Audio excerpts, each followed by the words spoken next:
Hey parents, welcome to Ephesians part 6. In this section we covered Ephesians chapter 4 verses 1 through 6. This was the first sermon of this new semester, and there's actually a natural division in the book of Ephesians between chapters 1 through 3, where Paul's primary concern is to teach sound doctrine, and then Ephesians chapter 4 through 6, where his primary concern is to take them from what they know and believe to behavior.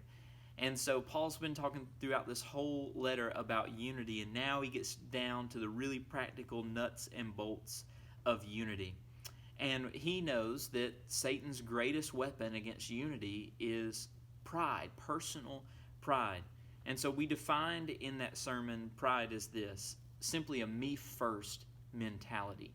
And there's a million definitions of pride, but for the sake of what Paul is talking about here, it's a me first mentality. And here's how he challenges that. First, he challenges them to live in humility with one another. And so we define that as not having a low view of self, but having a high view of God and of others. And if you have a high view of God and others, you're going to be not putting yourself first, you're going to be serving others. And so the second thing he encourages them to have is meekness with one another. Meekness is not weakness, it's power under control. And then finally, he encourages them to have patience with one another. And he's really talking about bearing with one another in spite of our weaknesses. And so your students, something we're starting this semester is these little guides for students to be able to follow along and take notes. And so everything I just shared with you, your students should have that. And you should encourage them to use those and maybe create a folder for them to be able to file these away. That'd be a great resource for them to have to be able to refer back to. But Paul ends this whole message about living in humility and meekness and patience with one another by then giving us the motivation to pursue that, because that doesn't come natural to us. That's hard. And what's going to give us the motivation to do it?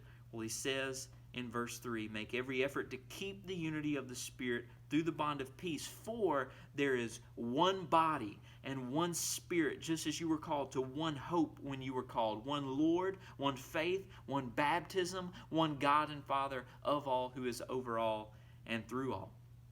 What Paul is saying there is what we have in common is far more important than the things that make us different.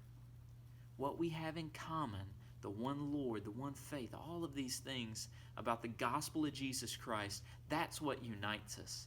So it doesn't matter how many differences we have, what we have in common is far more important. We are one family, and it's that reason that we ought to strive to live in humility and meekness and patience with one another. Here's how I would encourage you to capitalize on that. Just look for ways, maybe brainstorm as a family, ways that you can just serve other people.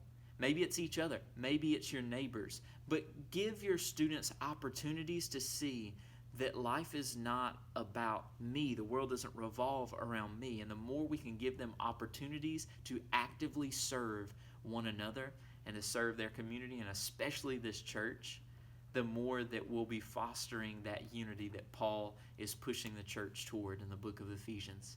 Thanks so much for tuning in. We'll catch you next time.